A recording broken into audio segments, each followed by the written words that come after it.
que forma que essa guerra vai atingir o povo brasileiro. O preço do barril do petróleo já se aproxima dos $120 e acumula alta de quase 20% na semana. Nós vamos conversar agora sobre essa situação com o diretor do Centro Brasileiro de Infraestrutura, Adriano Pires Rodrigues. Adriano, muito bom dia, são 11h35. Obrigado pela gentileza da entrevista. A grande preocupação do povo brasileiro, apesar da distância desse conflito, é os reflexos, né? Por exemplo, do aumento do preço do petróleo. Nós sabemos que a Petrobras ela acompanha a política de preços internacional. O questionamento é o seguinte: nós já podemos esperar aumento nas bombas nos próximos dias aqui no Brasil? Ou o governo brasileiro pode fazer uma intervenção? Bom, eu acho que nesse momento a gente já está prevendo um aumento nas bombas, né? Aliás, se você olhar para a defasagem dos preços hoje de gasolina e diesel da Petrobras em relação ao mercado internacional, já está na casa dos 25% a 30%. Defasagens muito grandes. Desde que a Petrobras faz a política de preço acompanhando o mercado internacional e taxa de câmbio, nunca houve uma defasagem tão grande. Essas defasagens lembram o período da ex-presidente Dilma, quando, de maneira bem clara, ela mandou a Petrobras subsidiar o preço da gasolina, do diesel e do botijão de gás e causou um rombo naquela época nos cofres da empresa de $40 bilhões. Então já está até atrasado esse reajuste de preço por parte da Petrobras. O mercado está assustado com isso, porque a defasagem está alta demais. Isso tem reflexo no mercado aqui brasileiro, porque hoje você já tem uma refinaria privada no Brasil. A Petrobras, ano passado, vendeu a refinaria da Bahia, e a refinaria da Bahia não é uma refinaria pequena, é 14% do mercado brasileiro. Como é que essa refinaria privada pode acompanhar uma defasagem dessa?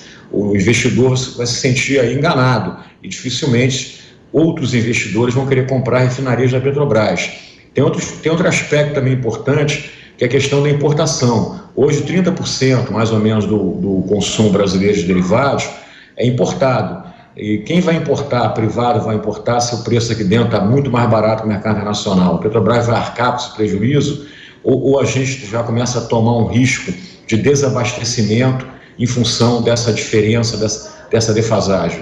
Então, isso que a gente está vendo. Agora, veja bem, se a guerra piorar, tomara que não, né? Porque o que está acontecendo hoje? A guerra está piorando, a gente não sabe quanto tempo ela vai durar, qual vai ser o desenrolar dela, e aí isso faz com que você tenha um rally de preços do barril do petróleo. Como você falou, já está perto dos 120. Se esse barril chegar a uns 150, vão torcer para que não, mas pode ser que chegue, aí eu acho que você vai ter que apertar um botão de calamidade pública. Como você, não só no Brasil, como no mundo inteiro, você vai ter que ter um congelamento aí de preços, o que é um cenário péssimo, né, para todo mundo. Agora, o fato é que o Brasil está atrasado em olhar essa questão, né?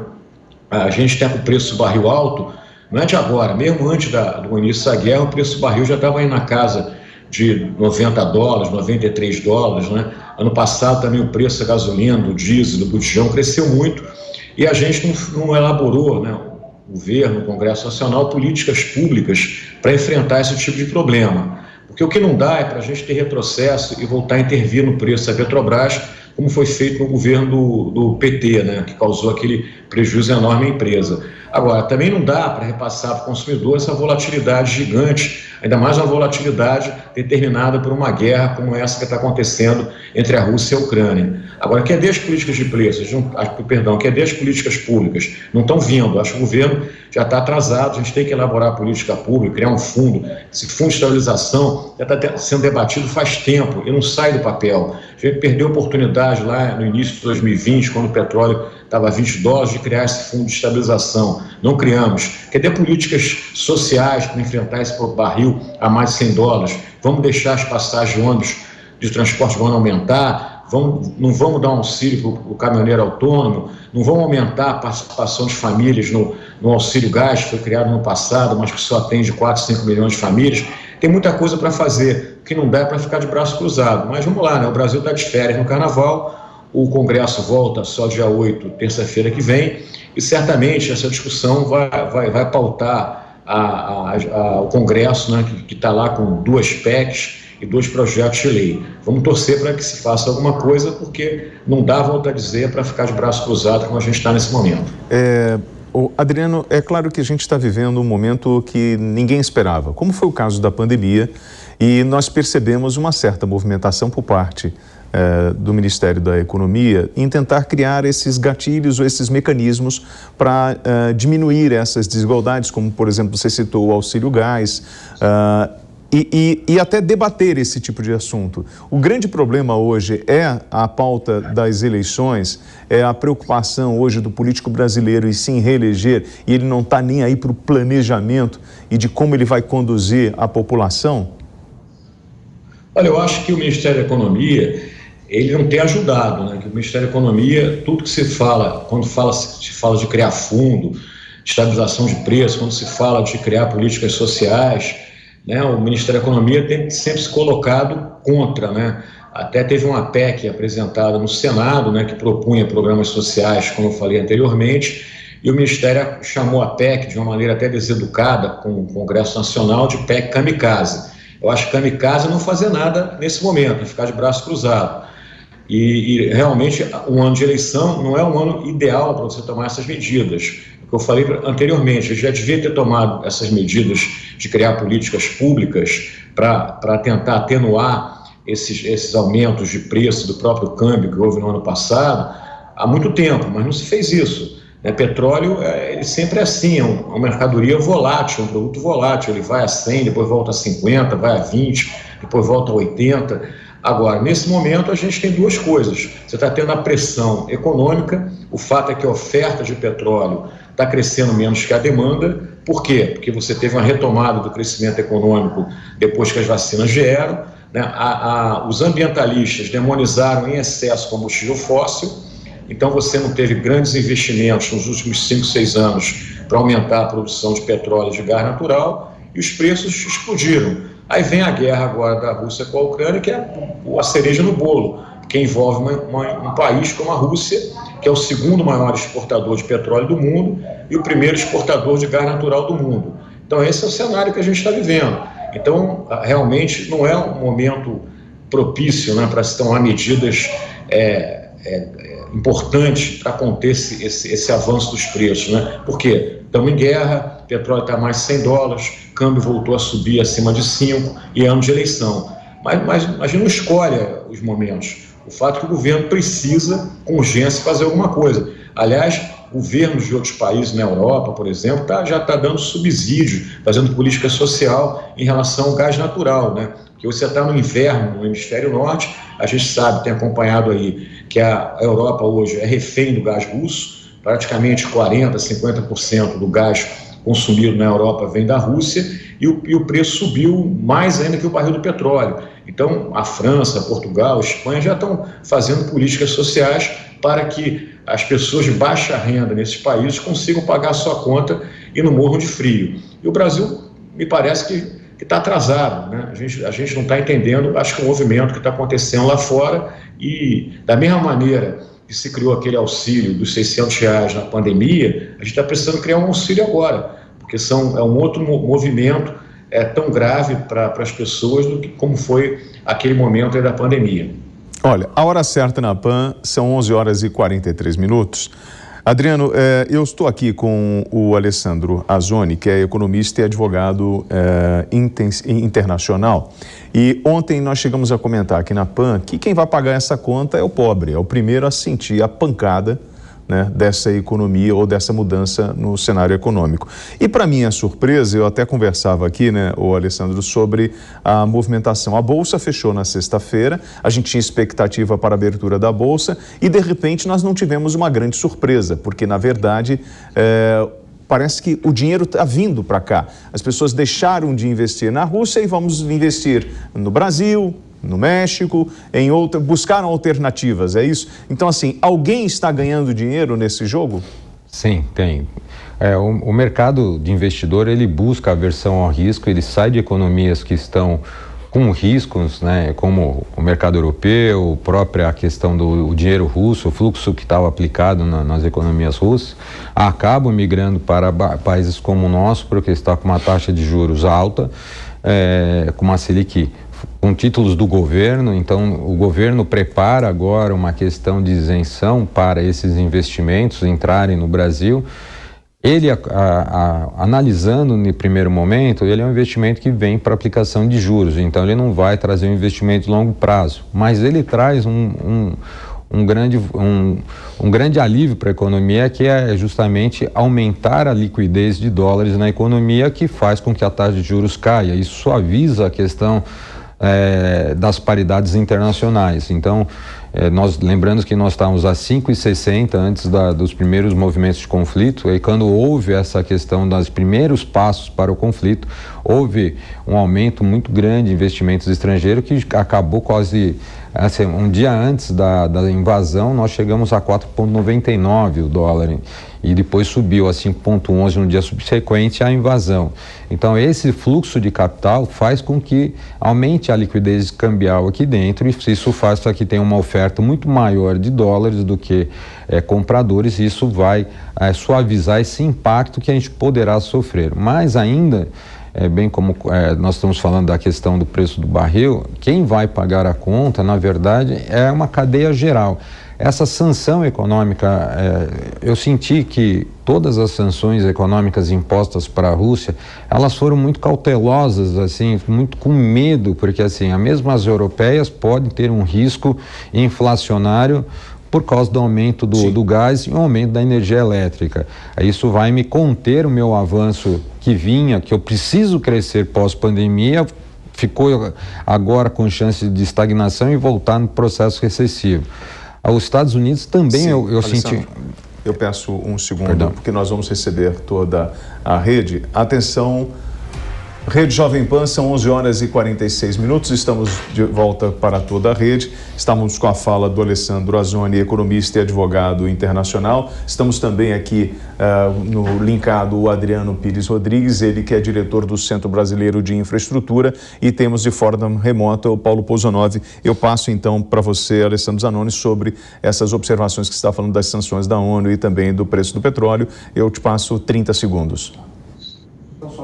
Elas foram, eu achei que elas foram muito brandas, assim, e isso representou, no primeiro momento da invasão, nós tivemos ruptura de todas as bolsas mundiais caíram abaixo de 5%, e no dia subsequente, como bem você falou, ela teve uma recuperação. Houve essa recuperação justamente porque as sanções que se esperavam iam ser mais duras e elas foram mais brandas, então não representaram um impacto tão negativo na economia, que fez com que as bolsas continuam ainda tendo resultados positivos, apesar de uma economia de guerra.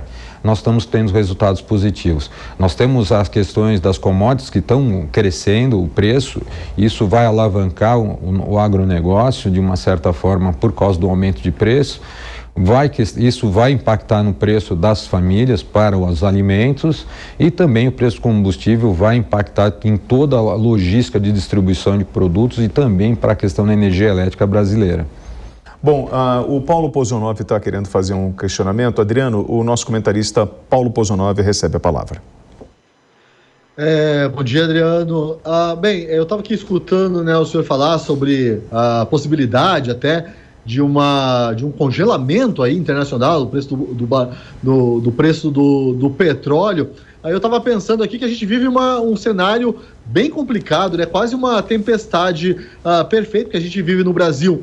Um ano eleitoral, a gente sabe que o presidente da República, ele não gosta muito, ele engole essa política liberal de preços da Petrobras, mas ele engole ali com uma certa dificuldade, e também a gente conta aí com desconhecimento, a população tem dificuldade também para entender essa formação de preço, então existe uma pressão muito grande para que o governo haja de uma forma até populista, apesar das experiências desastradas do passado recente, e intervenha no preço da Petrobras. O senhor acredita que o prolongamento da guerra pode realmente levar o governo Jair Bolsonaro, apesar aí do Paulo Guedes, ele tem essa política mais liberal, mas a guerra pode levar o Brasil a adotar aí até uma espécie de economia de guerra, usar isso como justificativa para intervir pesadamente no preço, não só dos combustíveis, mas também de outras commodities. Afinal de contas, aí o preço de soja, milho, afeta também o consumo de carne, o preço da carne. Olha, poder pode, mas eu espero que não, né? Eu espero que a gente continue dando liberdade para a Petrobras fixar o preço, porque é a melhor coisa que tem. A lei brasileira fala que os preços são livres em toda a cadeia do petróleo, é livre na refinaria, é livre na distribuição, é livre na revenda. Eu volto a repetir, o que precisa ter é política pública. Qualquer país tem política pública. Você lá na época do Fernando Henrique, você criou um imposto que era CID, era para ficar alta quando o barril estivesse baixo e baixa quando o barril estivesse alto, para criar um colchão. Infelizmente, no governo do PT, você tirou esse caráter da CID de imposto regulatório e transformou em imposto arrecadatório. Então, a CID hoje não cumpre mais esse papel. A gente está discutindo aí faz tempo, volto a repetir, a criação de fundo. A gente tem que discutir também, por exemplo, questão de imposto. Reforma tributária no Brasil é uma coisa que está atrasada já de ser feita. Eu, por exemplo, contesto muito esse imposto muito elevado que você cobra de combustível no Brasil, de energia elétrica, que são dois produtos, assim, vamos dizer assim, essenciais para a sociedade brasileira. A gente cobra imposto de energia elétrica e combustível como se esses dois produtos fossem cigarro ou bebida alcoólica. Então nós temos também que rever essa história. Eu acho que é por aí que a gente tem que caminhar. Agora, uma coisa importante que a gente tem que ver nesse momento de crise é o seguinte: a boa notícia é que o Brasil, ele hoje é exportador de petróleo.